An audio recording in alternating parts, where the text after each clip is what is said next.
جہاں کھڑے ہو جائے وہیں سے حق شروع ہوتا ہے.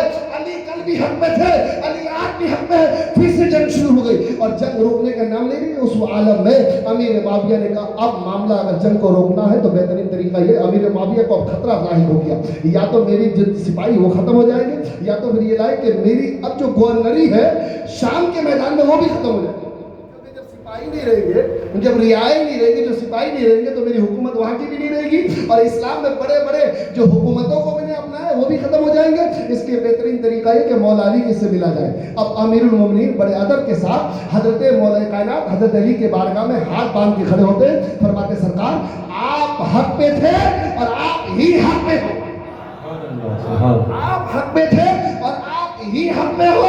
مولا علی فرماتے ہیں اگر تم نے یہ تسلیم کر دیا تو میں اجازت دیتا ہوں, یہاں سے بات ختم ہوئی, تم اپنی جگہ جاؤ, میں اپنی جگہ جاتا ہوں. اب مقام مہروان سے اپنی اپنی جگہ تشریف لے گئے. یہ 37 اور 38 اور 39 اور 40 تک کا معاملہ پہنچا. پھر 39 ہجری 6 مہینے کا معاملہ حضرت علی مرتضیٰ کی شہادت عامہ پا گئی, اور پانے کے بعد مولا علی نے ڈکلیئر نہیں کیا تھا کہ میرے بعد امام حسن جو ہے خلافت میں بیٹھیں گے, کیونکہ باپ اپنے بیٹے کے لیے وضاحت پیش کرنا یہ اسلامی شریعت کا معاملہ نہیں تھا. لیکن ہاں یہ بات ضروری تھی کہ جو بھی اس وقت میں سب سے بہترین طبقے والے ہوں گے انہیں خلافت میں جو ہے سونپی جائے گی. ابھی یہ 30 سال میں 6 مہینہ باقی, 39 سال 6 مہینے کی یہ بات ہو چکی تھی. 39 ہجری 6 مہینہ, اب یہ 6 مہینے کا وہ وقفہ تھا جس میں رسول کائنات نے فرمایا تھا یہ خلافت کا دور رہے گا.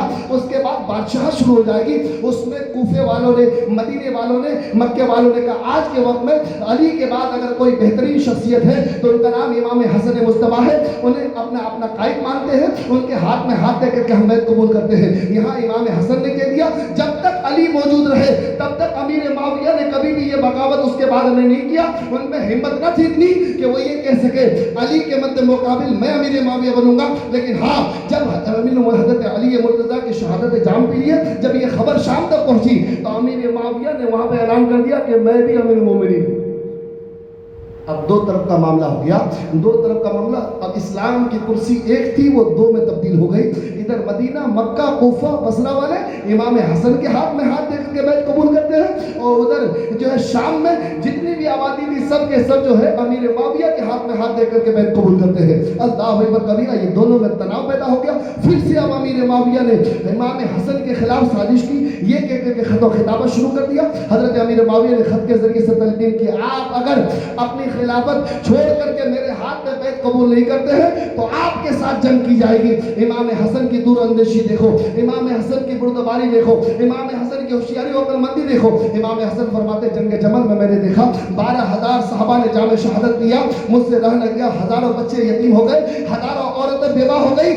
میں نے جنگ صفین میں دیکھا 70,000 سے زائد مسلمانوں نے آغوش رحمت میں جا کر کے جام شہادت میں لیا. اب ہم سے رہا نہ جائے گا کہ کوئی کلمہ پڑھنے والا, کوئی میرے نانا کا کلمہ پڑھنے والا پھر سے شہادت کا جام پی جائے, ان کے بچے یتیم ہو جائے, ان کی عورتیں بیوہ ہو جائیں. تو امام حسن مصطفیٰ نے فرمایا اب بہترین فیصلہ کیا جائے گا. 1 مہینہ, 2 مہینہ, 3 مہینہ, 4 مہینہ, 5 مہینہ, 6 مہینہ, جو یہ تمام وقفے جو 6 مہینہ کے رہے وہ صرف مکہ, مدینہ اور بصرہ اور کوفہ کے گورنر بن کر کے امام حسن رہے.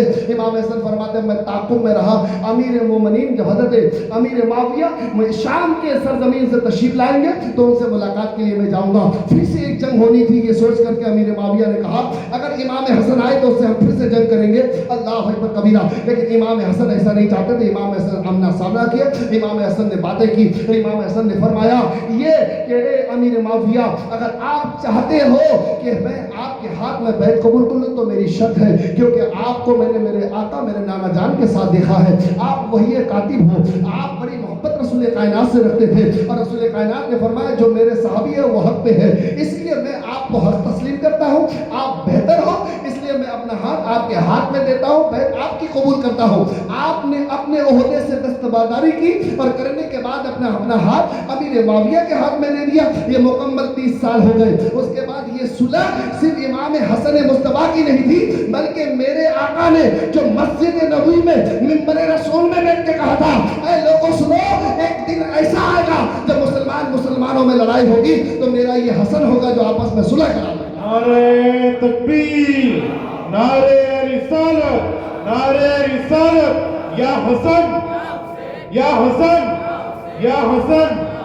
یہ امام حسن مصطفیٰ تھے، لیکن امام حسن مصطفیٰ وہاں سے مدینہ تشریف لاتے ہیں، اور جب مدینہ تشریف لے آئے کوفہ کو چھوڑ دیے، ہر جگہ کو چھوڑ دیے کہ اب امان ہے تو وہ مدینہ ہے۔ کیوں؟ کیونکہ کوفہ آپ جا رہے تھے تو کوفے والوں نے کہا، عراقی جو تھے بڑے ہی جشیم تھے، انہوں نے کہا آقا حسن آپ نے ہمارے ساتھ غداری کی، آپ عار المسلمین ہو، آپ کو بڑی بڑی تکلیفیں دیا گیا، آپ کو جھوٹا تک کہہ دیا گیا، آپ کے پیروں کے نیچے سے مسلح کھینچ لیا عراقیوں نے۔ کون؟ کوفے میں رہنے والوں نے۔ کون؟ جو ان کے پیچھے نماز پڑھتے تھے۔ اس نے کہا آپ ہمارے قائد تھے، قائد ہو، آپ کوئی قائد مانیں گے، ہم امیر معاویہ کے ہاتھ میں اپنا ہاتھ نہیں دیں گے، اس لیے ہم چاہتے ہیں کہ آپ پھر سے لڑائی کریں۔ امام حسن فرماتے جو حسن کی زبان سے نکل گئی وہ زبان سے پلٹ نہیں سکتے ہیں، فرماتے میں نے دستخط کر دیا ہے، فرماتے اس کا مطلب آپ عار المسلمین ہو، فرماتے یہ کہنا تمہارا درست ہے، کیونکہ تمہارا کہنا تمہارے مجاز کے مطابق ہے، میں تو اسی پہ چلتا ہوں جو میرے نانا جان نے مجھے کہا تھا۔ فرماتے اب کوفے کے سرزمین میرے لیے ہموار نہیں ہے، اپنے خاندان کو لیا اور لے کر کے آپ مدینہ تشریف لائے، اور جب مدینہ تشریف لائے تو آقا امام حسن مصطفیٰ کو حکومت والوں نے وہاں بھی نہ چھوڑا،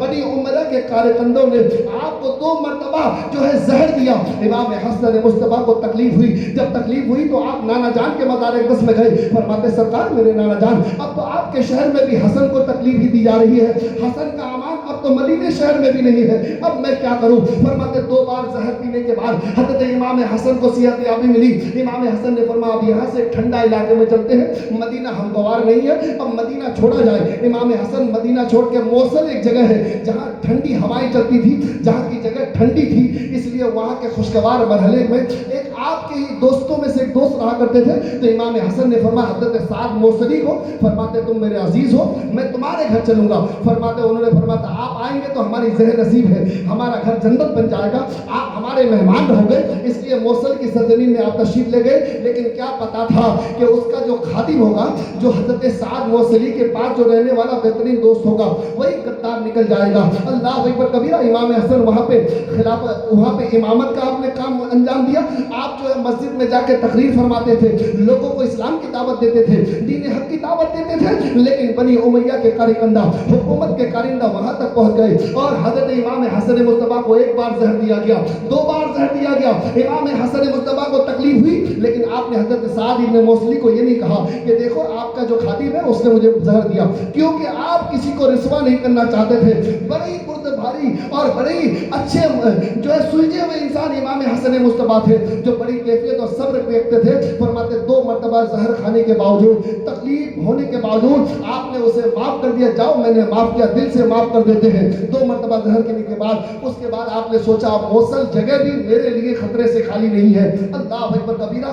اس نے اپنے خط میں لکھا، حکومت وقت کو خط میں یہ لکھا کہ 2 بار میں زہر دے چکا ہوں امام حسن کو، ان کو کوئی تکلیف نہیں ہوئی، ایک ایسے زہر بنا کر کے بھیجو جس کے پیتے ہی، جس کے تکلیف دیتے ہی امام حسن مصطفیٰ شہید ہو جائے۔ اللہ اکبر کبیرہ۔ اس طریقے سے ظلم برسائے گئے آقا مولا علی کے شہزادوں پہ، حضرت فاطمہ کے نور نظر پہ، امام حسن مصطفیٰ کے سامنے لاتے لاتے وہ زہر کی تاثیر یہ تھی، اس میں خط میں لکھا ہوا تھا، خط ساتھ میں غلام کے ساتھ وہ زہر بھیجا گیا تھا، اس زہر کی یہ تاثیر 1 بوند اگر سمندر میں ڈال دیا جائے تو سمندر میں جتنی مچھلیاں وہ سب کے سب لمحے میں مر جائے۔ اللہ اکبر کبیرہ۔ اس زہر کی یہ تاثیر تھی۔ فرماتے کہ اللہ تبارک و تعالیٰ کو یہ ناگوارا گزرا، بیچ راستے میں بھیڑیا کے ذریعے سے اسے موت ہو گئی، اور موت ہونے کے بعد حضرت سعد موصلی کے جو ایک الگ سے خادم تھے، انہوں نے یہ ماجرے کو دیکھا، اور دیکھنے کے بعد وہ زہر کی شیشی کو اٹھایا، اس خط کو پڑھا، اور پڑھنے کے بعد امام حسن مصطفیٰ کو عطا فرما دیا۔ فرماتے سرکار یہ آپ کے نام پہ خط، یہ ایسا مسئلہ ہے۔ امام حسن مصطفیٰ نے جیسے ہی پڑھا تو آنکھوں میں اشک باریاں تھی۔ اللہ اکبر کبیرہ۔ فرماتے ہیں اب موصل جگہ بھی میرے لیے خطرے سے خالی نہیں ہے۔ حضرت سعد موصلی نے فرمایا آخر کیا معاملہ ہے کہ آپ خاموش رہتے ہیں، آپ کے جغرافیہ تقدیر تبدیل رہتی ہے، آپ رات میں سوتے نہیں ہیں، کروٹ بدلتے رہتے ہیں، معاملہ کیا ہے؟ فرماتے اب جان کے دشمن یہاں گھر پہ آ پڑے، یہ مسئلے ہیں۔ جب خط سے پورا معاملہ ظاہر ہو گیا تو حضرت امام حسن مصطفیٰ پھر موصل سے مدینہ تشریف لے گئے۔ جب مدینہ تشریف لے گئے تو امام حسن مصطفیٰ کے لیے مدینہ کی سرزمین بھی خوشگوار نہ تھی۔ اللہ اکبر کبیرہ۔ تاریخ کہتا ہے کہ کوئی خاتون آپ کی بیویوں میں سے تھی، یہ تاریخ کے جملے ہیں، لیکن غالباً اس لیے کہتا ہوں کیونکہ امام حسن مصطفیٰ نے اس کی تحقیق نہ فرمائی۔ امام حسن نے فرمایا کہ ایک خاتون تھی جس نے مجھے پہلے شہر میں جو ہے زہر دیا گیا، جب زہر کی تاثیر بہت زیادہ ہو گئی تو صبح میں میرے نانا جان کے مزار اقدس میں گیا، میرے نانا جان بڑی تکلیف ہو رہی ہے۔ میرے آقا نے فرمایا جب آنکھ لگ گئی تو میرے آقا فرماتے ہیں کہ مجھے کس کے پکڑ لو۔ امام حسن مجتبیٰ روضہ رسول کو کس کے پکڑ لیتے ہیں، فرماتے لمحہ گیتا اور بیتنا تھا کہ آپ کا زہر آپ کے جسم اقدس سے اتر گیا۔ فرماتے دوسری مرتبہ پھر سے جو ہے کھجوروں میں زہر دیا گیا، امام حسن مجتبیٰ کے جسم ہوگا پھر ہرے ہونے میں تبدیل ہو گیا۔ پھر صبح ہوئی، کروٹیں بدلتے رہے، رات بھر بڑی تکلیفوں میں رہے۔ رسول کائنات صلی اللہ علیہ وسلم کے روزے اقدس کو پھر سے جا کے چنتا فرماتے نانا یہ مدینے والے مجھے تکلیف پہ سے بچائیں گے نہیں، آپ کرم کر دیجئے۔ فرماتے پھر سے آپ کو صحت یابی ہو گئی۔ پھر تیسری مرتبہ فرماتے ہیرے کی جو چیزیں اس کو پیسی گئی، کنی بولی جاتی اسے پیس کر کے جو ایک جو ہے سراہی میں ڈال دیا گیا۔ امام حسن مجتبیٰ رات بھر نہیں سوتے تھے، بڑی تکلیفوں سے تھے۔ فرماتے کہ رات بھر نیند نہیں آتی، تہجد کی نمازیں پڑھتے رہتے، تلاوت کرتے رہتے تھے، انہیں پتا تھا نہ جانے کس طرف سے پھر سے حملہ ہو جائے۔ یہ امام حسن مجتبیٰ تھے، یہ کون تھے؟ رسول کائنات کے نواسے تھے۔ یہ کون تھے جس نے کاندھے مبارک کی سواری کی ہے؟ وہ امام حسن مجتبیٰ۔ فرماتے سراہی سے جب پانی پیے، پانی کا پینا تھا، ہیرے کی پیسی ہوئی کنیاں جب اندر گئی تو فرماتے حلقوم سے لے کے پیٹ تک جتنی اتھریاں تھی سب کے سب پھٹ گئی، کٹ گئی۔ کٹنے کے بعد فرماتے اسی وقت آپ نے حضرت زینب تک آواز پکاری، چلانے کی آواز آئی، حضرت قاسم پاس میں آئے، حضرت قاسم نے آواز دی، حضرت عباس آئے، حضرت آقا حسین کی ذات تشریف لائے، حضرت زینب تک خبر ہوتی، حضرت زینب تشریف لائی۔ اللہ نے کہا فرماتے بھائی یہ کیا ہو گیا؟ امام حسن مجتبیٰ فرماتے ہیں کہ میرے پاس بیٹھو، ذرا محبت کی نگاہوں سے تمہارا دیدار تو کر لوں۔ اے حسین میرے پاس بیٹھو، اے قاسم میرے پاس آ جاؤ، اے علی اکبر میرے پاس آ جاؤ۔ اللہ اکبر کبیرہ حضرت سیدہ زینب تھی، ان سے راز و نیاز کی بات امام حسن ہمیشہ کہا کرتی تھی۔ فرماتے میرے ساتھ ایک بار ایسا ہوا، میرے ساتھ دوسری مرتبہ ایسا ہوا، میرے ساتھ تیسری مرتبہ زہر کا معاملہ ایسا ہوا، اب ساتویں مرتبہ جو یہ عالم ہے فرماتے الٹی کے ذریعے سے تھالا بھر گیا، الٹی کرتے کرتے جس میں گردے کے قطرے قطرے نکل رہے تھے، فرماتے نسیں کٹ کٹ کر کے باہر آ رہی تھی، اتریاں باہر آ رہی تھی کٹ کٹ کر۔ وہ امام حسن مجتبیٰ نے فرماتے آقا حسین نے فرمایا میرے بھائی چلو نانا جان کے مزار دے، فرماتے اب اتنی طاقت نہ رہے گی کہ آقا نانا جان کے پاس یہ جسد مبارک جائے۔ فرماتے میری ایک وصیت سنو۔ امام حسین نے تلوار کو بے نیام کیا، فرماتے آپ بتائیے اگر کون ہے وہ جو آپ کو زہر دیا؟ فرماتے کیا کرو گے؟ فرماتے اسے قتل کر ڈالوں گا، قتل کا بدلہ قتل ہے، یہ اسلام میں جائز ہے، یہ شریعت اجازت دیتی ہے۔ تو امام حسن نے فرمایا قتل کا بدلہ تو قتل ہے لیکن اس کے لیے ثابت ہونا بھی تو ضروری ہے۔ امام حسن فرماتے ابھی مد گمان میں کسی کو قتل نہ کیا جائے گا۔ یہی تو مولا علی نے امیر معاویہ سے کہا تھا کہ آپ تو کہتے ہو بلوائیوں کو بلایا جائے اور جو جو شک کے دائرے میں اسے قتل کر دیا جائے، تو علی ایسا ناانصافی والا کام کبھی نہیں کرے گا۔ اس لیے جب تک ثابت نہ ہو تب تک قاتل عثمان کو سامنے نہ لایا جائے گا۔ یہی امام حسن مجتبیٰ نے فرمایا میرا بھائی حسین میں بولوں تو کیسے بولوں کہ بتاؤ تو بتاؤ کیسے؟ اللہ اکبر کبیرہ جب رونے کی آوازیں باہر آئی، اشارت فرماتے سنو میری ایک وصیت یہ بھی ہے، اس میں حضرت ابو ہریرہ بھی اس کی راوی ہے۔ فرماتے یہ کہ اگر آپ چلے جانا حضرت عائشہ صدیقہ سے اجازت لینا، عائشہ صدیقہ سے اگر وہ اجازت دے دے تو مجھے نانا جان کے پہلو کے پاس وہاں پہ دفنا دینا، اگر وہ اجازت دے نہ دے اور یا کوئی مسئلہ کھڑا ہو جائے تو مجھے میری عامت المسلمین کے قبرستان جنت البقیع میں میرے ماں کے پہلو کے پاس لے جا کے لٹا دینا۔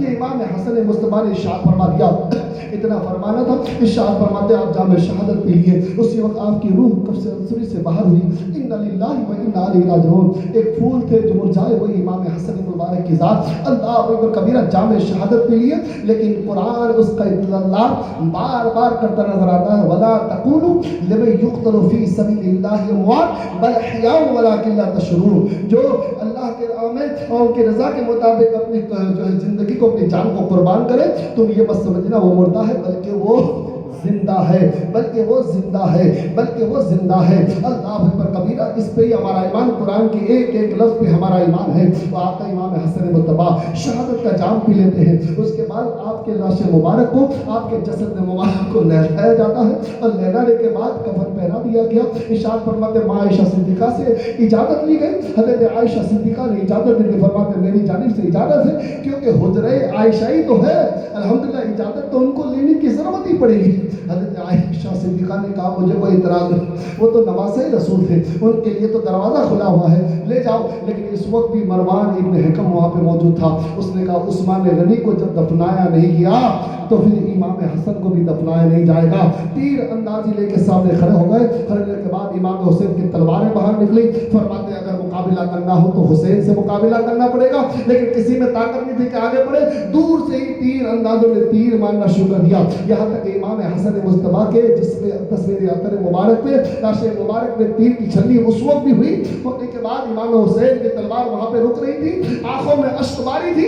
حضرت ابو ہریرہ نے فرمایا مروان رک جا، ایک حدیث مجھے یاد آئی، وہ بات جا کر بتاؤ امام حسین کو، جو ہے اب حضرت ابو ہریرہ وہ حدیث بیان کرتے ہیں، فرماتے ہیں حسین کا تمہیں پتہ نہیں کہ وہ میرے حسن سے یہ بھی میں نے سنا ہے، ایک روایت جس کے بارے میں قول اسے قول کہا جائے گا، اللہ تبارک و تعالیٰ مجھے حق بول کے حق پر عمل کرنے کی توفیق و رفیق عطا فرمائے۔ ارشاد فرماتے ہیں کہ یہ وہ روایت تھی جو آپ نے اپنے کانوں سے امام حسن مصطفیٰ سے سنا تھا، حدیث وہ جو رسول کائنات بیان کرے۔ ارشاد فرماتے ہیں یہ وہ روایت تھی، فرماتے کہ میں نے اپنے کانوں سے سنا ہے، امام حسن مصطفیٰ نے یہ بھی فرمایا تھا اگر میرے لاشے کو لے کے کوئی تکلیف میسر آئے، کوئی حملہ آوری ہے، کوئی جھگڑا ہو جائے تو پھر عامت المسلمین کے قبرستان میں مجھے دفنا دینا۔ حضرت ابو ہریرہ نے جیسے یاد دلائی، امام حسین نے امام حسن مصطفیٰ کے جسد مبارک کو لے جنت البقیع میں حضرت فاطمہ کے پہلو میں لے جا کر کے دفنا دیتے ہیں۔ اللہ اکبر کبیرہ، یہ امام حسن مصطفیٰ کی شہادت عظمیٰ تھی۔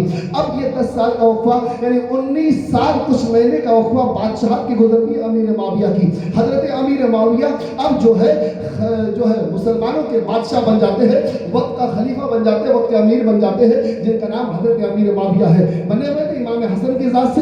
اب بعد میں معاملہ لوگوں نے طرح طرح کی باتیں بیان کی کہ اگر امیر معاویہ کے بعد کوئی بہت بڑی طاقت تھی تو امام حسن مصطفیٰ کی ذات تھی، اس لیے اسے مروا دیا کہ یہ اپنی اپنی تاریخ ہے۔ اللہ تبارک و تعالی ہمیں صحابی رسول سے محبت کرنے کی توفیق اور رفیق عطا فرمائے۔ یہ ہم سنی ہے، اس پہ اعتماد ہے۔ 19 سال کچھ مہینے تک حضرت امیر معاویہ نے بادشاہت کی۔ بادشاہت کرنے کے بعد انہوں نے بھی جامع شہادت یعنی آپ کا وصال مبارک ہوا، آپ انتقال کر گئے۔ اس کے بعد یزید نے اپنی دعوے داری پیش کر دی۔ ادھر امام حسین کی ذات ہے جو مدینے کے سرزمین میں ہے، اور مدینے میں جو گورنر ہے ان کا نام حضرت ولید ہے، جو اہل بیت سے محبت رکھتے تھے، اور اسی کے دائیں ہاتھ کا نام مروان ابن حکم۔ ہر جگہ یہ معاملہ جو ہے پایا جائے گا مروان ابن حکم کا، جو ولید کے ساتھ ساتھ رکھ کرتا تھا، جو امیر معاویہ کے منتخب کرتا تھا۔ مروان ابن حکم نے مدینے کے سرزمین میں بعد میں 10 سال تک حکومت بھی کیا، یہ بھی یاد رکھیے آپ، ہمیں وہ تاریخ بھی یاد کیجیے گا، یہ وہ تاریخ تھی۔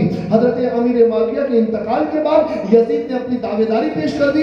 اب یہی دعوے داری سے کربلا شروع ہوتا ہے، یہی دعوے داری سے، یزید کی دعوے داری سے۔ اب امام حسین مدینے کے سرزمین میں ہے، اب وہاں سے خط لکھا یزید نے شام سے، یہ خط لکھا مدینے ولی کو، اور والی کا نام ولید ہے، اور حضرت ولید کے بعد جب یہ خط آیا، خط میں لکھا ہوا تھا کہ ایک ہے جو میرے راستے کا کاٹا ہے جن کا نام حسین ابن علی ہے، اسے جلدی سے پکڑو اور پکڑنے کے بعد اس سے بیعت قبول کراؤ میری، اگر وہ بیعت کر لیں گے تو پھر مدینے میں میری حکومت ہو جائے گی، مدینے والے بھی مجھے حاکم مان لیں گے۔ حضرت امام حسین کو رات کے اندھیرے میں بلایا گیا، اور بلانے کے بعد حضرت ولید نے ارشاد فرمایا سرکار آپ سے گزارش ایک خط ہے جو حکومت کی جانب سے آیا ہے۔ یزید نے اپنی دعوے داری پیش کر دیا ہے، اس خط میں لکھا ہوا یہ ہے کہ آپ حسین ابن علی ہو، آپ اپنا ہاتھ جو ہے یزید کے ہاتھ میں دے دیجئے، میں ان کی قبول کر لیجئے، مسئلے ختم ہو جائیں گے، آپ کو عہدے سے نوازا جائے گا، آپ کی جان کو کوئی تکلیف نہیں ہوگی۔ امام حسین فرماتے ہیں وہ ظالم ہے، وہ جابر ہے، وہ فاسق ہے، وہ زانی ہے۔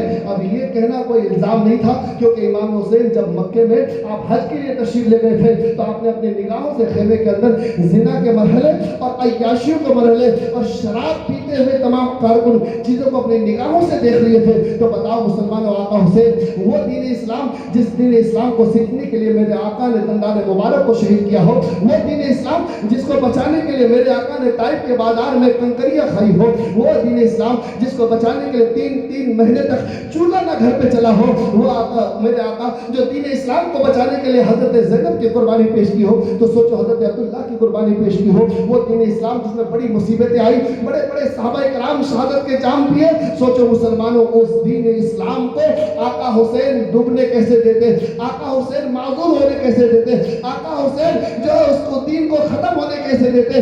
اس لیے امام حسین نے فرمایا کہ ابھی میں اپنے ہاتھ کو یزید کے ہاتھ میں نہیں دوں گا، اتنا کہنا تھا۔ مروان نے کہا وقت اچھا ہے، اسے پکڑ لو، اپنے سپاہیوں کو بلاؤ۔ تو حضرت حضرت ولید نے فرمایا مروان تجھے پتا نہیں یہ حسین ابن علی ہے؟ کیا رات کے اندھیرے میں بھی امام حسین کا کوئی مقابلہ کر سکتا ہے مدینے کی سرزمین میں؟ تم ایسی بات کرتے ہو؟ اتنا کہنا تھا، امام حسین نے پلٹ کے دیکھا، پلٹ کے دیکھ رہا تھا، حضرت ولید نے اپنے ہاتھ کو جوڑ کر فرمایا سرکار آپ تشریف لے جائیے۔ امام حسین اپنے گھر آتے ہیں اور گھر میں آنے کے بعد اپنے چاہنے والوں کو، اپنے گھر والوں کو اپنا پورا مسئلہ بیان فرمایا۔ حضرت سیدہ زینب کو اپنا مسئلہ بیان فرمایا، یہ مسئلہ ہوا ہے، یہ معاملہ پیش آیا ہے۔ اللہ اکبر کبیرہ۔ وہ رات بڑی تاریخی رات تھی جب حضرت سیدہ زینب سن رہی تھی اور رو رہی تھی، کیونکہ گھر سے جدا ہونے کا مرحلہ تھا، مدینے سے رخصت ہونے والا مرحلہ تھا۔ حضرت سیدہ زینب تیار ہو گئی، حضرت علی اکبر کو تیار کر دیا گیا، حضرت قاسم تیار ہوئے، الحمدللہ حضرت عباس تیار ہوتے ہیں، یہ حضرت ام لیلہ حضرت شہربانو تیار ہوتی ہے۔ یہ چھوٹا سا قافلہ جو 14 یا 18 افراد اہل بیت کی تھی، فرماتے رات کے حصے میں رسول کائنات صلی اللہ تعالیٰ علیہ وسلم کے روضہ مقدس میں گئے اور جانے کے بعد آپ نے جو ہے یہی کہا، اللہ اکبر کبیرہ، رسول کائنات صلی اللہ تعالیٰ علیہ وسلم کے رسول روضہ مبارک کو پکڑتے ہوئے کہا کہ میرے نانا جان یہ حسین کا آخری سلام لے لو کہ اب مدینہ چھوڑنے کی باری آ گئی ہے۔ میں وہی حسین ہوں جس کے بے قراری سے آپ کو قرار نہیں ملتا تھا، جس کو پیاس لگتی تھی تو آپ لعاب مبارک چسایا کرتے تھے، تو آپ نے یوں پڑھا بڑی محبت کے ساتھ، ذرا سنیے گا محبت کے ساتھ، چھوڑ کر اب تیرا آستانہ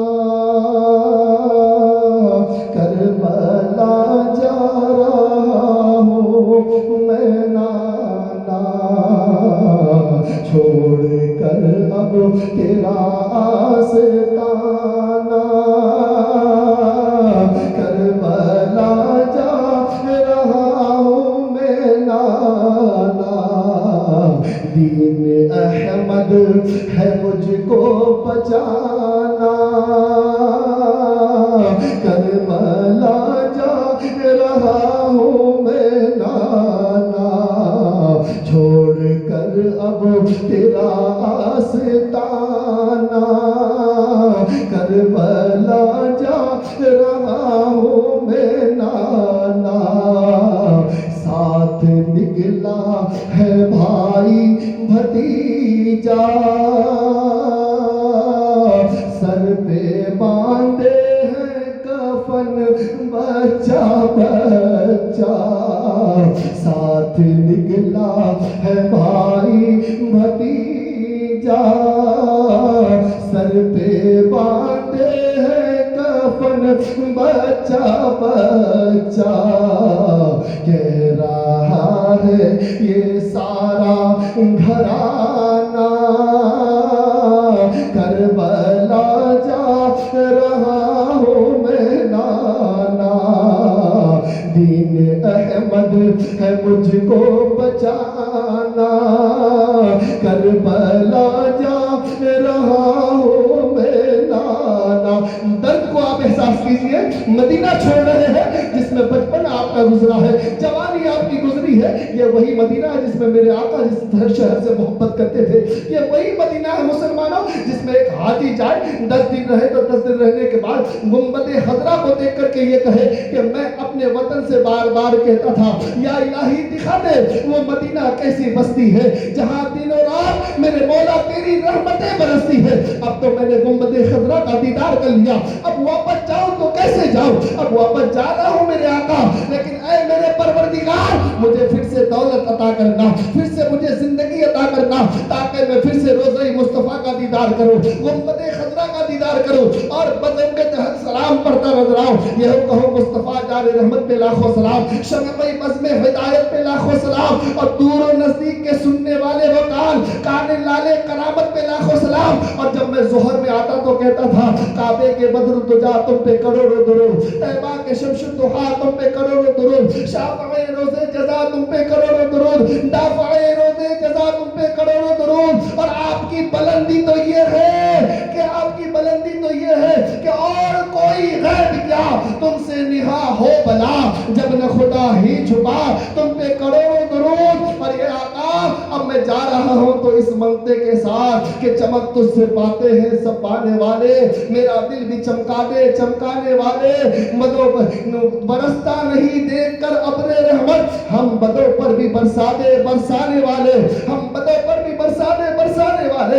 یہ 10 دن کا حاجی، یہ 10 دن کا معتمر، یہ 10 دن کا عمرہ کرنے والا انسان جب گنبد خضرا سے آتا ہے تو پلٹ پلٹ کے یوں کہتا ہے، اے گنبد خضرا آخری سلام لے لو، پھر سے مجھے مدینہ بلا لینا، میں مدینہ جاؤں پھر آؤں پھر میں مدینہ جاؤں، اسی طرح میری زندگی سفر ختم ہو جائے۔ تبھی تو آقا حسین کا معاملہ کیا ہوگا؟ وہ آقا حسین جو بچپنا جو مدینے کے شہر میں ہے، آپ کو اگر بڑوانی سے اگر پورے خاندان کے ساتھ اس یقین کے ساتھ نکلنا ہو کہ مجھے بڑوانی واپس نہیں آنے دیا جائے گا، تو سوچو مسلمانوں اس غم کا عالم کیا ہوگا، اسی غم کو مشاہدہ کرو۔ یہ آقا حسین یہی تو کہہ رہے ہیں میرے آقا نبی کون و مکہ کے بارگاہ میں کہ چھوڑ کر اب تیرا آستانہ کربلا جا رہا ہوں میں نانا، اور ایک سجدہ میں ایسا کروں گا، ایک سجدہ میں ایسا کروں گا، ایسا سجدہ میں ایسا کروں گا کہ حشر تک میں اس کو پورا کروں گا، ایک سجدہ میں ایسا کروں گا کہ حشر تک میں اس کو پورا کروں گا، سر قیامت کے دن ہے اٹھانا، کربلا جا رہا ہوں میں نانا، کربلا جا رہا ہوں میں نانا۔ تو راتیں گزر گئی میرے آقا کے مدار اقدس کا چمٹ چیٹ کے رونے میں۔ اس کے بعد حضرت فاطمہ سے اجازت طلب فرمائی، فرماتے ہیں میری ماں آپ دعا کر دیجئے کہ میں کربلا کے سفر میں صبر اختیار کروں، صبر کے دامن کو پکڑ کے رکھوں۔ حضرت فاطمہ نے جب یہ سنا تو قبر انور ہلنا شروع ہو گیا۔ اللہ اکبر کبیرہ، تاریخ کے جملے ہیں، حضرت مشتاق نظامی صاحب نے اپنی کتاب میں لکھا ہے، فرماتے حضرت فاطمہ کے جو قبر مبارک مدار اقدس ہے، فرماتے تربت نور ہے، فرماتے ہیں وہ ہلنا شروع ہو گیا، اور ہلتے ہوئے اپنے مبارک ہاتھوں سے حضرت فاطمہ نے اپنے آغوش میں لیا، فرماتے بیٹا حسین دودھ کے قرض ادا کرنا ہے، تمہیں جو ہے صبر اختیار کرنا ہے، تمہیں صبر اختیار کرنا۔ ماں اگر دعا کرے تو وہ دعا کبھی رد نہیں ہوتی ہے۔ فرماتے حسین تو صبر کرنا، وہی تو جگہ تمہیں جانے گی، وہی تو تمہیں کامیابی ملی ہے۔ اللہ اکبر کبیرہ، تمہارے ذریعے سے تو اسلام کو بقا ملی ہے۔ فرماتے حضرت فاطمہ سے اجازت لیے، حضرت بھائی امام حسن مصطفیٰ سے اجازت لیے، اور پھر یہ قافلہ، یہ چھوٹا سا قافلہ رات کے اندھیرے میں صبح کے چمکنے سے پہلے اپنے سواری پہ سوار ہو کر کے مکے کی جانب روانہ ہو رہے ہیں۔ اور جیسے ہی روانہ ہو رہے تو گویا یہ جو جانے والا ہوتا ہے وہ پلٹ پلٹ کے گنبد خضرا کو دیکھتا ہے، لیکن یہاں مسئلہ اور تھا کہ گنبد خضرا پلٹ پلٹ کے یوں دیکھ رہا تھا۔ اے حسین ایک بار اپنا چہرہ دکھا دے، اے حسین اپنا چہرہ ایک بار دکھا دے۔ تو آقا حسین یہ کہہ رہے تھے، اے مدینے کے سرزمین، تمہارے طرف کوئی حاجی تو آتا نظر آئے گا، نمازی تو روز قیامت تک آتے نظر آئیں گے، جانے والے آتے نظر آئیں گے، لیکن اب یہ حسین دوبارہ مدینہ نہیں آئے گا، یہ حسین کی جو چاہنے والے جو جا رہے ہیں وہ واپس نہیں آئیں گے۔ اللہ اکبر کبیرہ، فرماتے گنبد خضرا طرف طرف کے دیکھے، حسین ایک بار پلٹ جا، ایک بار پلٹ جا، ایک بار پلٹ جا۔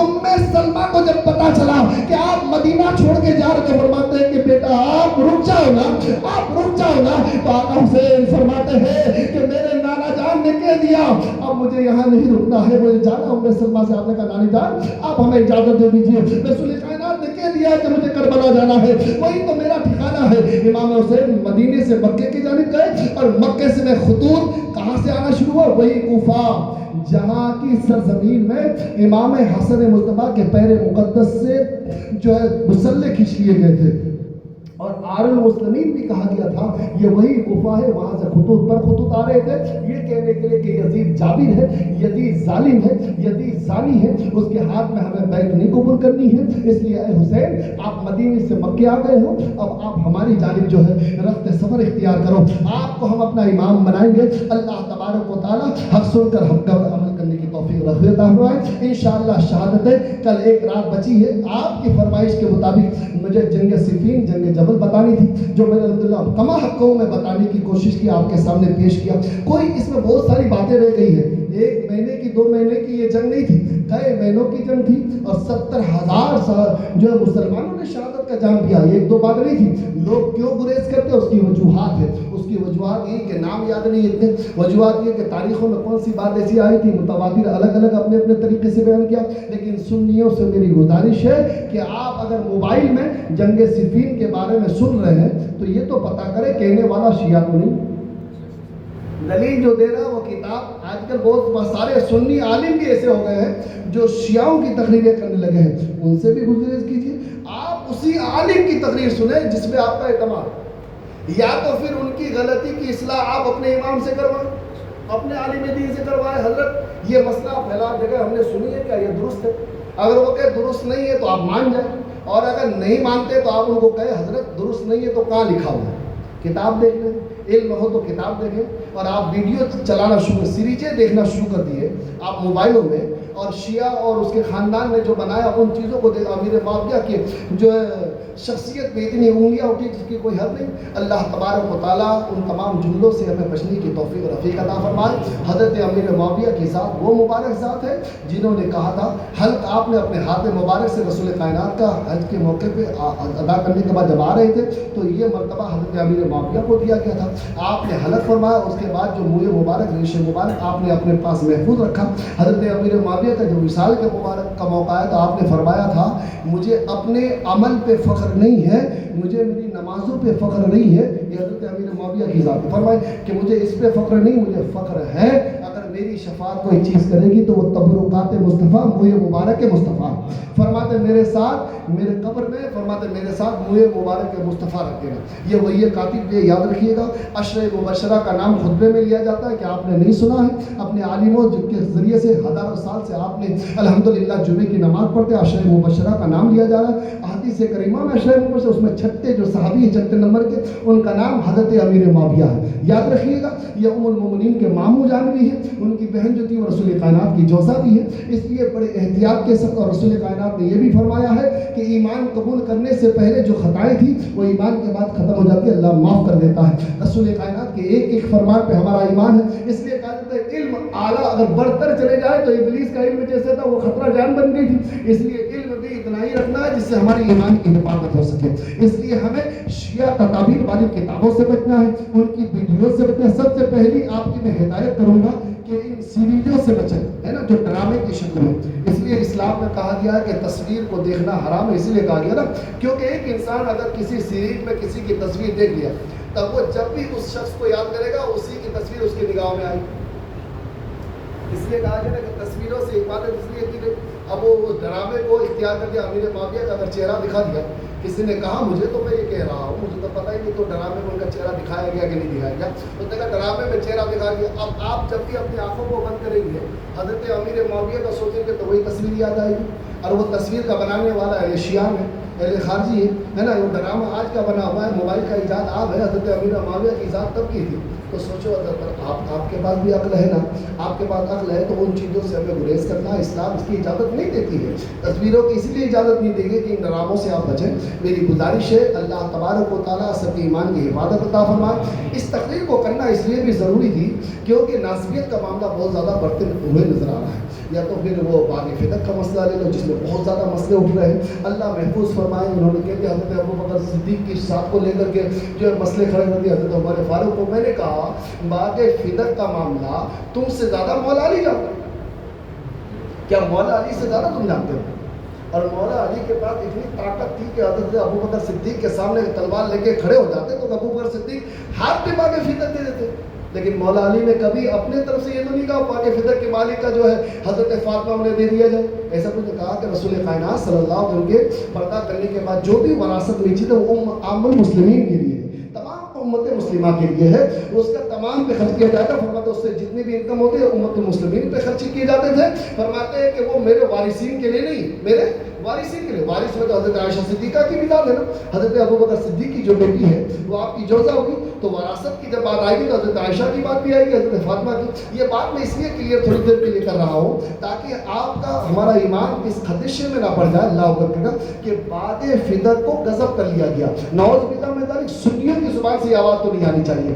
حضرت مولا علی، چلو ٹھیک ہے ابوبکر صدیق کا معاملہ تھا تو باغ فدر نہیں لیے مولا علی، ٹھیک ہے میں مان لیتا ہوں. حضرت عمر فاروق کا دور آیا تو حضرت مولا علی نے کہا کہ باغ فدر تو چلو مان لیتا ہوں. حضرت عثمان غنی کا دور آیا تب بھی آپ نے نہیں کہا، چلو حکومت ان کی تھی. لیکن جب بات مولا علی کی آئی، جب آپ 4 سال 9 مہینے تک خلافت کرے تو آپ کو حرم لینا چاہیے. آپ نے کہا آپ نے جو ہے قبضہ کر لینا چاہیے اور کہنا چاہیے اس میں میرا حق ہے، میری فاطمہ کا حق ہے، حسن کا حق ہے، حسین کا حق ہے، جب تو لے لینا چاہیے. لیکن تاریخ اس وقت بھی بیان کرتی ہے کہ آپ نے باغ فدر نہیں لیا. تو اس کا مطلب آپ سے زیادہ مولا علی جانتے تھے نا. مولا علی جانتے کہ اس کے حقدار کون ہیں، یہ امت مسلمہ ان کے حقدار ہیں. ان مسئلوں میں ہمیں نہیں پڑھنا چاہیے. وہ کہتے نہیں فلاں نے حضرت ابوبکر صدیق کی مثال تم اور ہم کیسے دے سکتے ہیں؟ وہ حضرت ابوبکر صدیق کے اکبر کہا گیا. جو سچوں کے بے مثال کوئی اگر تعریف بیان کرے تو اسے حضرت ابوبکر صدیق کہا جاتا ہے. یہ رات کے اندر مکے سے مدینہ جانا اور سب سے زیادہ بھروسہ 2 شخصیت پہ، ایک کا نام مولا علی ہے اور ایک کا نام حضرت ابوبکر صدیق. جن پہ زیادہ بھروسہ رسول کائنات کرے وہ اللہ کے رسول، جسے ہم کہتے ہیں کہ وہ عالم غیب ہے، جو غیب کی خبریں رکھتے ہیں. تو کیا حضرت ابوبکر کے دل میں کیا ہے یہ رسول کائنات کو پتہ نہیں؟ رسول کائنات فرماتے میرے یار کوئی ہے تو ابوبکر صدیق کی ساتھ. بتاؤ وہ اتنے عظیم شخصیت کے رسول کائنات کے حیات میں جو مصلی امامت مسجد نبوی میں کھڑے ہوئے ان کا نام حضرت ابوبکر صدیق. حضرت ایک بار ایسے ہی ہوا کہ مصلی خالی ہے، حضرت ابوبکر صدیق پہنچے نہیں، چاہنے والوں نے کہا عمر آپ آگے بڑھے. آواز آ گئی کہ مصلی میں کون ہے کہ عمر فاروق رسول کائنات فرماتے ہیں ان کے پیچھے کرو، جب تک ابوبکر ہے کوئی مصلی پہ نہیں کھڑا. یہ رسول کائنات کا فرمان ہے، یہ رسول کائنات کا فرمان ہے. فرماتے جب تک ابوبکر وہاں موجود ہے محفل میں پھر مصلی امامت پہ ابوبکر کے علاوہ کوئی کھڑا نہیں ہو سکتا ہے. یا تو رسول کائنات کھڑے ہوں گے یا تو ابوبکر سے. حضرت رسول کائنات صلی اللہ علیہ وسلم ایک بار نماز کے بیچ میں آ گئے. یہ معاملہ ہوتا ہے کہ نماز میں اگر اشارہ کیا جائے تو ایک ہاتھ کے نچلے والے حصے کو ایک ہاتھ کے پیٹھ میں ایسے تھپتھپایا جائے. یہ حکم کب آیا تھا؟ جب ابوبکر صدیق مصلی پہ تھے اور رسول کائنات صحت یاب ہو گئے تھے. اللہ کے رسول آپ باہر تشریف لائے تو فرماتے رسول کائنات کے چہرے کی چمک جب نمازیوں پہ پڑی تو نمازی سمجھ گئے کہ رسول کائنات باہر آ رہے ہیں. حالت نماز، اب حالت نماز میں رخ بدل دی ہے، قبلہ ادھر، فرماتے رخ بدل، اللہ کے رسول تشریف لا رہے، فرماتے جگہ دینا شروع کر دی. تمام چیزیں بگڑتی ہیں تو فرماتے نماز میں سب کا درست ہونا ضروری ہے، صحیح سے کھڑا ہونا ضروری ہے. لیکن رسول کائنات کے آنے میں 2 رکعت نماز ادا ہو چکی تھی. فرماتے یہ کہ اب سب ختم ہو رہی ہے، جدا ہو رہی ہے، رسول کائنات کو آنے کی اجازت ہے، آپ آگے تشریف لیں. پھر ہاتھ سے اشارہ کیا گیا اسے مار کر کے. یہ اشارہ اس لیے ابوبکر صدیق کہ ابوبکر مصلی خالی کر دو، رسول کائنات آ چکے. یہ اشارہ کرنا ہوتا ہے نماز میں. فرماتے یہ اشارہ جائز ہے، یہ اشارہ جائز نہیں ہے. اسلام میں تالی بجانا جائز نہیں، لیکن ایک ہاتھ کی پشت کو ایک پیٹھ سے ملنا اور بجانا یہ جائز قرار دیا. فرماتے صحابہ نے ایسے بجا اور بجانا تھا کہ ابوبکر صدیق کو پتہ چل گیا کہ رسول کائنات تشریف لا ہے تو رسول کائنات فرماتے ابوبکر اپنی جگہ سالم رہو. فرماتے میں تمہارے پیچھے نماز ادا کروں گا، ابتدا میں تم نماز ادا کرو. اللہ ایک ہی ایسی شخصیت ہے جن کا نام حضرت ابوبکر صدیق ہے، جن کی ابتدا میں رسول کائنات. نعرہ رسالت، نعرہ حیدری، نعرہ حیدری، نگر نگر نگر نگر، ابوبکر گلی گلی نگر نگر، گلی گلی نگر نگر، نعرہ حیدری. فضیلت علی پہ ہمارا سوال ہے ہی نہیں. مولا علی تو ہماری جان ہے، مولا علی تو ہماری پہچان ہے، مولا علی تو ہمارے وقار کا نام ہے، مولا علی پہ پورا خاندان قربان ہے. مولا علی کی شان بے مثال ہے، وہ مولا علی کی ذات ہے. لیکن ابوبکر صدیق اپنی جگہ بے مثال، عمر فاروق اپنی جگہ بے مثال، عثمان غنی اپنی جگہ بے مثال. یہی سنیوں کا طریقہ ہے. اب تک سنی جو ہے الحمدللہ ہمیشہ سے اسی جادم پہ موجود ہے، اسی جو ہے ایک جگہ پہ موجود ہے، اسی پہ آپ بھی موجود رہے۔ اللہ تبارک و تعالیٰ سے میں دعا کروں گا میرے مولا میں نے جو باتیں حق کہی ہے اس پہ ہم سب کو عمل کرنے کی توفیق و رفیق عطا فرمائے۔ اب بھی کسی کو بھی شک و شبہ رہے تو آپ ان کی دلیلیں جو میں نے بیان کی ہے مولا علی کے بارے میں یہ ہم سے لے سکتے ہیں انشاءاللہ، لیکن وہ تاریخ سنیوں کی کتابوں سے ہوگی۔ آپ اپنی تاریخ اگر وہ تاریخ کسی کتاب میں آپ نے پڑھی ہے یا سنی ہے تو آپ اپنی دلیل لے کے آئیے گا، کیونکہ بات کتاب کی نہیں ہے، بات کتاب کی ہے۔ جو بات میں کہوں گا وہ تحریری شکل میں ہو جائے گی، نہ میں نے اپنی نگاہوں سے دیکھا نہ آپ نے نگاہوں سے دیکھا، مجھے وہی بتانی ہے جو حق کتابوں میں شامل حال ہے۔ اللہ تبارک و تعالیٰ سے میری دعا ہے میرے مولا وقت بہت نازک ہے، اللہ ہماری تو ایمان کی حفاظت عطا فرما، نازبیوں سے ہماری ایمان کی حفاظت فرما، شیعانوں سے ہماری ایمان کی حفاظت عطا فرما، رافضیوں سے ہماری ایمان کی حفاظت عطا فرما۔ پڑھیے استغفر اللہ ربی من کل ذنب واتوب الیہ۔ کل انشاءاللہ کربلا سنیں گے نا؟ میں آپ بھی نہ کہہ دینا بھائی کہ دوسری بات سنا تھا، کل کربلا سنیں گے انشاءاللہ، بولیے انشاءاللہ۔ جلدی آ جائیے گا، تقریر جلدی شروع ہو جائے گی انشاءاللہ، جہاں تک دم کھم رہے گی کربلا سنا دیں گے انشاءاللہ، ہے نا انشاءاللہ۔ ابھی میں بھی جوانی ہوں، بوڑھا نہیں ہوا ہوں، اتنا یاد رکھیے نا، ابھی میں بھی جوان ہوں، آپ بھی جوان ہوں، اور علی کا چاہنے والا ہمیشہ جوان ہوتا ہے۔ فرماتے اس لیے کوئی بوڑھا جنت میں نہیں جائے گا۔ کیا آپ مت بولیے میں جاؤں گا نہیں، میں نے کہا جو بھی جائے گا وہ جوان ہو کے جائے گا، وہ جوان ہو کے جائے گا۔ میں نے یہ کہا کہ بوڑھا نہیں جائے گا، مطلب یہ کہ بوڑھے کو بھی جوانی عطا کر دی جائے گی، جوان بنا کر کے ہر کوئی جوان جائیں گے جنت میں الحمدللہ۔ تو یہ تو وہ محفل ہے جو آقا حسین کے چاہنے والوں کے ہیں الحمدللہ، اور جنتی جوانوں کے سردار آقا حسن حسین کی ذات ہے۔ بس ایمان بچانے کی ضرورت ہے۔ اپنوں میں بھی بہت ساری ایسی چیزیں آ چکی ہے جس کے قول الگ ہوتے ہیں، تحریر الگ ہوتی ہے، باتیں کچھ اور ہو جاتی ہے۔ دیکھو تو پیر صاحب الگ کہہ رہے ہیں، دیکھو تو مرید کا کارنامہ الگ ہے۔ کوئی کہتا ہے کہنے والا کسی محفل میں کوئی اور باتیں کر دیتے ہیں، امام صاحب کے پاس آئے تو باتیں بدل جایا کرتے۔ نہیں حضرت میں نے تو یہ نہیں کہا تھا، لیکن مسلمانوں ایسے دوگلا پسند انسان جو باتیں بدلے اس سے بچنا چاہیے۔ پہلی بات تو یہ ہے لا معلوم انسان سے علم حاصل کرنا ہی نہیں چاہیے۔ تمہیں اگر پتا چل جائے یہ سند یافتہ نہیں تو ان سے پوچھو ہی مت۔ اول بات یاد رکھیے، محفلوں میں بیٹھ کر کے جنگ صفین کا تبصرہ کرنا چھوڑ دو، جنگ جمل کے تفسیریں کرنا چھوڑ دو۔ 5-6 آدمی بیٹھے جنگ جمل کی بات، تمہیں کیا پتا کہ جنگ جمل کیا، وہ تاریخیں کتنی تم نے پڑھی؟ میں آپ کے علم اور آپ کے وقار پہ سوال نہیں اٹھا رہا، میں نے کہا پڑھو، پڑھنا پڑے گا بھائی، پڑھنا پڑے گا۔ عالموں کو ایسے ہی نائب رسول نہیں کہا، 12 سال تک اپنی زندگی کا وہ خاکہ ان کتابوں میں لینا پڑتا ہے، گرامر پڑھنی پڑتی ہے، منطق پڑھنی پڑتی ہے، بلاغہ پڑھنا پڑتا ہے، جو ہے فقہ کا علم حاصل کرنا پڑتا ہے۔ الحمدللہ ان تمام علوم کے ساتھ انسان سیچ کر کے دھو کر کے تمام فقہ کے مسائل کو یاد کر کے وہ جا کر کے عالم بنتا ہے۔ عالم بنتا اگر آسان ہو تو 6 آدمی جو مشورہ کرتے ہیں اس میں قسم کھا لینا، قسم کھا لینا، دیکھو عالم صاحب میں وعدہ کر کے اٹھتا ہوں مجھ میں سے ایک عالم بن جائے گا، ہے ہمت، عالم بن جائے گا۔ 6 آدمی اگر مشورہ کر رہے ہو کھول میں بیٹھ کے کھانے کے وقت میں تو اس میں ایک قسم کھا کے اٹھنا کہ مجھ میں سے کوئی عالم بن جائے، نہیں، عالم بننا بھی اللہ کا انعام کرتا ہے، اللہ جسے چاہے تو عالم بن بنتا ہے۔ تو میری گزارش یہ ہے کہ یہ باتیں محفلوں میں کرنے کی نہیں ہے، آپس میں اگر کرنا ہے تو کسی عالم دین سے کرو، اگر کرنا ہے تو کوئی جانکار سے پوچھو، حضرت یہ کیا مسئلہ ہے، ہم پھنس گئے ہیں، آپ رہنمائی کر دیجیے۔ اللہ تبارک و تعالیٰ ہمیں حق سن کر حق پر عمل کرنے کی توفیق عطا فرمائے۔ پڑھیے استغفر اللہ استغفر اللہ استغفر اللہ ربی من کل ذنب واتوب الیہ۔ لوگ کہیں کہ حضرت بہت زیادہ ٹائم اور کیا پتا کل جو رات گزرے گی اس کے بعد پھر رات آئے گی عشاء کے بعد نہ جانے کون سے ہوٹلوں کی جو ہے آپ ہوا کھاتے نظر آؤ گے، کہاں بیٹھے رہو گے، کیا پتا کون سے بستر میں آپ آرام کرتے رہو گے۔ یہ بڑی محفل ہے، آدھا گھنٹہ زیادہ ہو گیا، اگر آپ کو تکلیف پہنچی ہے تو میں معذرت چاہتا ہوں کہ زیادہ ٹائم ہو گیا، معذرت چاہوں گا یہ بات کہ ہو سکتا ہے کہ کسی کا دل دکھا ہو، لیکن میں تو کہتا ہوں کہ جو وقت آپ سے میں نے لیا خدا کی قسم یہ روز قیامت میں گواہی دے گی، خدا کی قسم یہ مسجد کی یہ فرش گواہی دے گی، میری باتیں گواہی دیں گی، آپ کا سننا گواہی دے گا۔ آج اگر آپ کو برا لگے تو روز قیامت کو میں کہوں گے نوری صاحب تھوڑی دیر اور ہمیں بیٹھا لیتے تو ہو سکتا ہے فلاں گناہ سے ہم بچ جاتے، فلاں خطا سے ہم بچ جاتے۔ استغفر اللہ رب من کل ذنب تو بولے پڑھی اشہد اللہ الہ الا اللہ وحدہ لا شریک لہ واشہد ان محمدا عبده ورسوله بحق لا الہ الا اللہ محمد رسول اللہ صلی اللہ تعالی علیہ وسلم. السلام علیکم ورحمۃ اللہ وبرکاتہ. اس سے پہلے میری گزارش ہے کل کے لنگر کے لیے کل آخر